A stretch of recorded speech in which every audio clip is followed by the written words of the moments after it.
Hola, ¿qué tal? Soy Benjamín y de parte de mi esposa Juanita y yo les deseamos lo mejor en estos tiempos festivos de la Navidad, celebrando la venida de nuestro Señor Jesucristo, ¿verdad? Es un tiempo de gozo y alegría.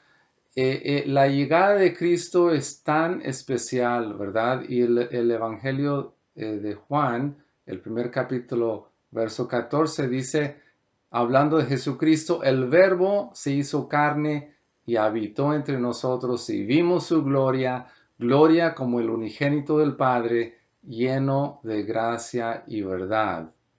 El hecho de que Dios Todopoderoso, Creador de todo, que es Espíritu y está en todas partes, ¿verdad? Y es eterno, que Él se haya limitado. El apóstol Pablo dice a Timoteo, le dice, indiscutiblemente grande es el misterio de la piedad, de que Dios fue manifestado en carne, ¿verdad? Hoy quiero hablarles un poquito de un tema que se me hace interesante y todos sabemos de los pastores que a los cuales se les anunció las buenas nuevas del nacimiento de este Mesías, el Salvador, ¿verdad? Pero quiero hablar un poquito de la historia bíblica de qué es ser un pastor, ¿verdad? Entonces, en Lucas 2, el verso 8, dice, en la misma región había pastores que estaban en el campo cuidando sus rebaños durante las vigilias de la noche, y un ángel del Señor se les presentó y la gloria del Señor los rodeó de resplandor y tuvieron gran temor. Ahora ellos estaban maravillados de escuchar tan buenas noticias y van a ver a José y María y el niño, ¿verdad? Y después de eso van y lo publican y andan hablando de eso a todo el mundo, ¿verdad? El verso 18 dice, y todos los que lo oyeron se maravillaron de las cosas que les fueron dicho por los pastores. Y sabemos que el hecho de que Dios decidiera anunciar estas buenas nuevas por primera vez, los primeros que lo supieron fueron los pastores, ¿verdad? Y es significativo y apropiado, ¿verdad? Porque ser pastor en ese tiempo no era algo de prestigio, ¿verdad? Uno pudiera pensar que Dios anunciaría esto a los religiosos, a los reyes, a los importantes, a los ricos, los que tienen más influencia, ¿verdad? Pero los pastores después fueron y anunciaron esto, y es posible que muchos dijeran, ay, pues son solo pastores, quién sabe si podemos creerlo, ¿verdad? Es algo demasiado increíble, ¿verdad? De que el Mesías naciera de esta manera, ¿verdad?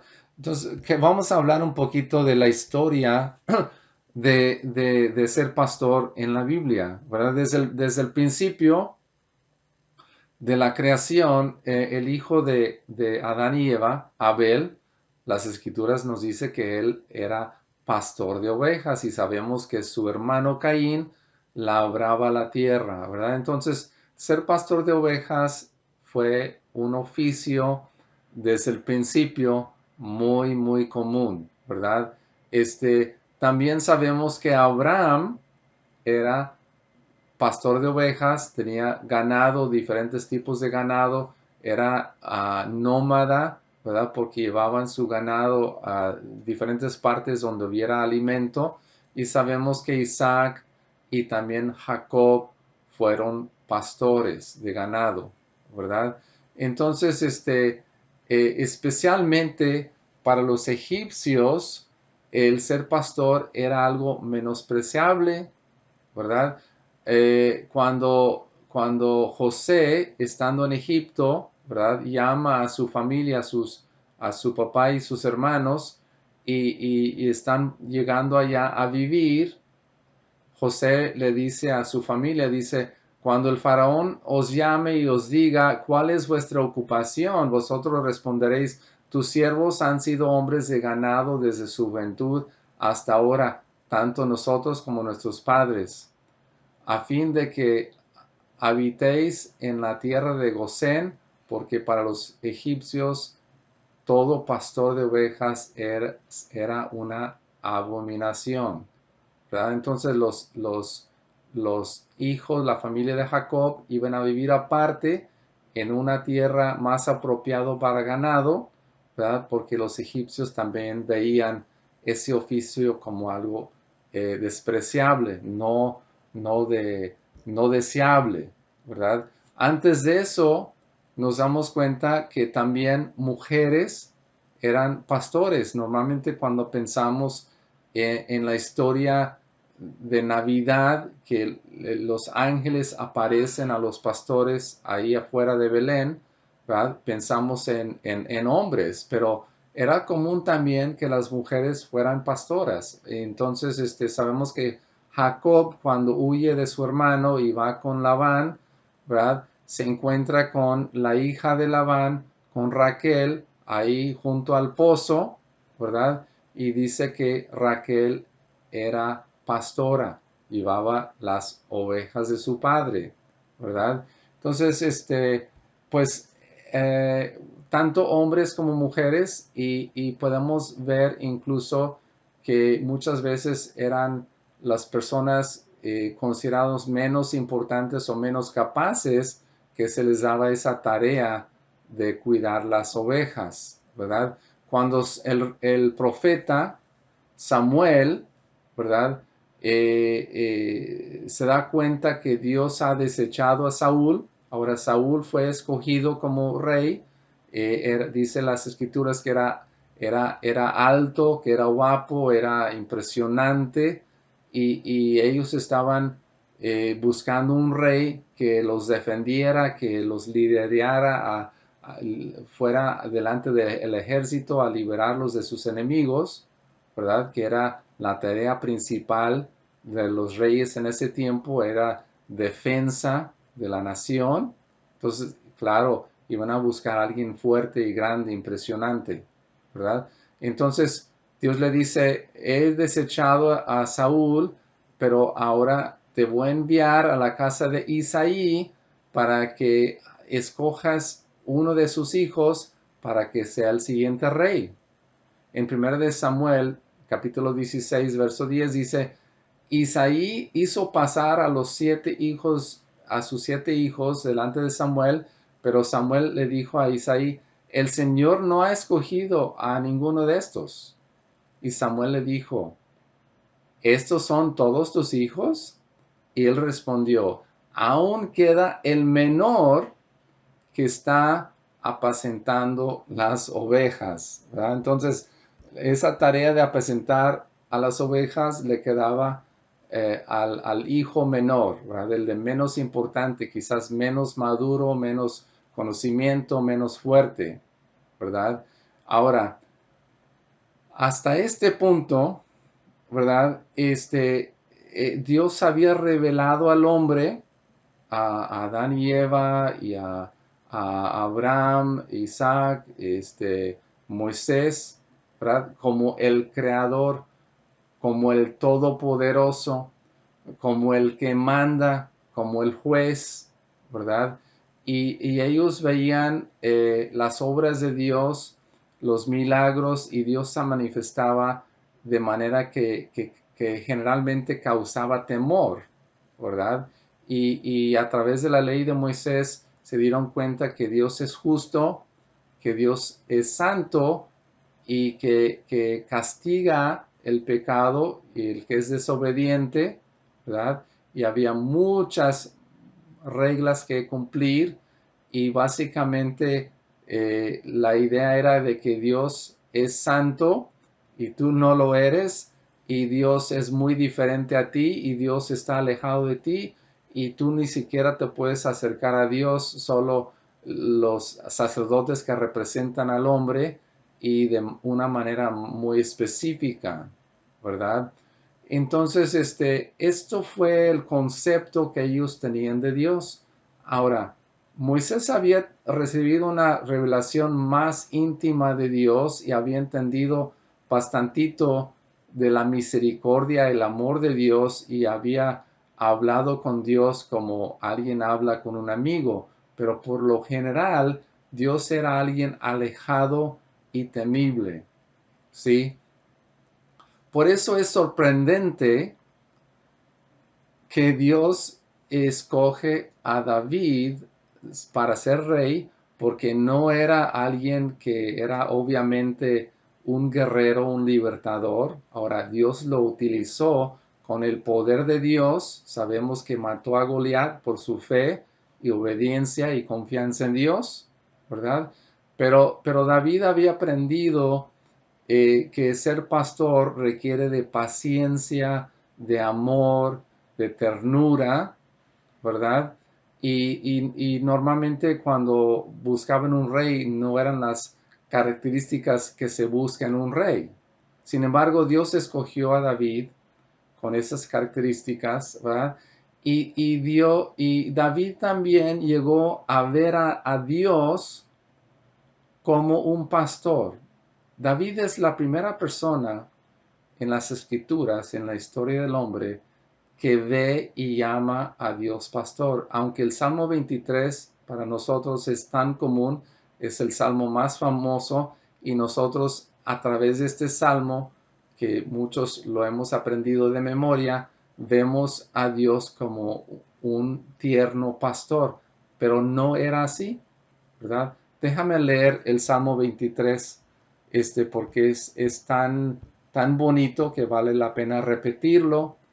Dice David, el rey David, Jehová es mi pastor, nada me faltará, en lugares de verdes pastos me hace descansar, junto a aguas de reposo me conduce, él restaura mi alma, me guía por senderos de justicia por amor a su nombre, aunque pase por el valle de sombra de muerte, no temeré mal alguno, porque tú estarás conmigo. Tu vara y tu cayado me infunden aliento. Tú preparas mesa delante de mí en presencia de mis enemigos. Has ungido mi cabeza con aceite, mi copa está rebosando. Ciertamente el bien y la misericordia me seguirán todos los días de mi vida y en la casa del Señor moraré por largos días. Ahora, este salmo fue revolucionario para sus días. Para David, que vivía bajo la ley de Moisés, esto era revolucionario, ¿verdad? Entonces, David fue un rey que gobernó más, aunque era guerrero, gobernó como un pastor que tiene amor y compasión por su gente, ¿verdad? En el Salmo 78, el verso 70, dice, escogió también, o sea, Dios escogió también a David su siervo, lo tomó de entre los apriscos de las ovejas, lo trajo de cuidar las ovejas con sus corderitos para pastorear a Jacob su pueblo, o sea, la nación de Israel, que es su heredad. El verso 72.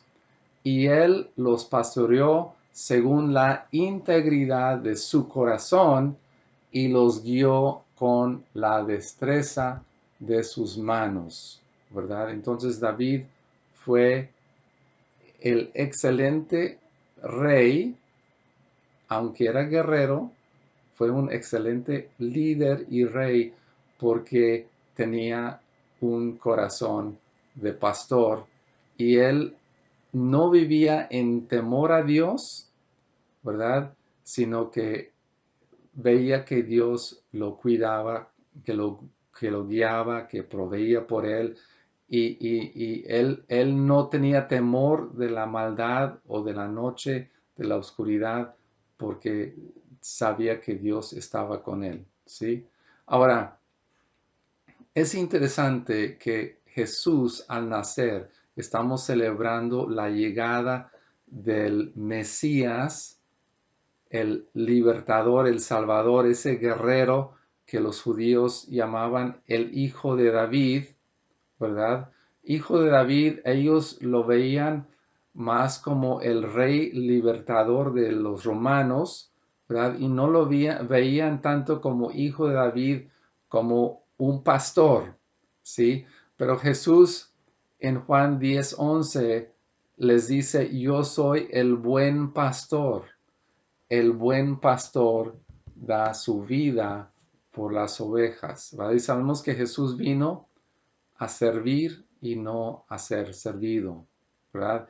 Entonces, así como Jesús, siendo el buen pastor, nos cuida, nos ayuda, nos alimenta, nos defiende, ¿verdad? Y es capaz de cuidarnos y llevarnos hacia el propósito de Dios, ¿verdad? En nuestra vida, pues agradecemos, ¿verdad? Ese cuidado y ternura que Dios Padre nos muestra en Jesucristo, ¿verdad? En Mateo 11:28 Jesús dijo, vengan a mí todos los que están cansados y cargados, y yo los haré descansar. Tomen mi yugo sobre ustedes y aprendan de mí, que soy manso y humilde de corazón, y hallarán descanso para sus almas. Entonces, en esta Navidad nosotros podemos respirar profundo y sentir la paz de Dios y saber que así como el rey David descansó y expresó su confianza en Dios en el Salmo 23, también en Jesucristo nosotros podemos someternos a Él, siendo guiados por Él, podemos tener descanso para nuestras almas, ¿sí? Ahora, Jesús escogió a 12 discípulos, ¿verdad? Que fueron sus ovejas que él alimentó, que él cuidó, que él enseñó, ¿verdad? Los hizo crecer y madurar, ¿verdad? Pero cuando ya había terminado su tiempo con ellos, ¿verdad? Y había ya muerto y resucitado, ¿verdad? Jesús aparece a sus discípulos y se dirige específicamente y especialmente a Simón Pedro, ¿verdad? Porque Pedro lo había negado 3 veces, ¿verdad? Porque tenía temor y se avergonzó de Cristo cuando vio que Cristo no iba a llegar a ser el rey libertador como él lo pensaba, ¿verdad? Lo negó. Entonces Jesús lo confronta, pero con mucho, mucho amor. Y en el Evangelio de Juan, el capítulo 21, verso 17, dice que Jesús le dijo por tercera vez, Simón, hijo de Juan, ¿me quieres? Pedro se entristeció porque la tercera vez le dijo, ¿me quieres? Y le respondió, Señor, tú sabes todo, tú sabes que te quiero. Jesús le dijo, apacienta mis ovejas, ¿verdad? Entonces, aunque nosotros como discípulos de Jesucristo somos ovejas, ¿verdad? Él nos alimenta, nos cuida y nos hace madurar, ¿verdad? Para que lleguemos al punto en que nosotros también podemos hacer lo mismo. Entonces, así como Jesús hizo con sus discípulos, llegó el momento en que Él les dijo, ahora yo los envío a ustedes, así como mi Padre me envió a mí, yo los envío, ¿verdad?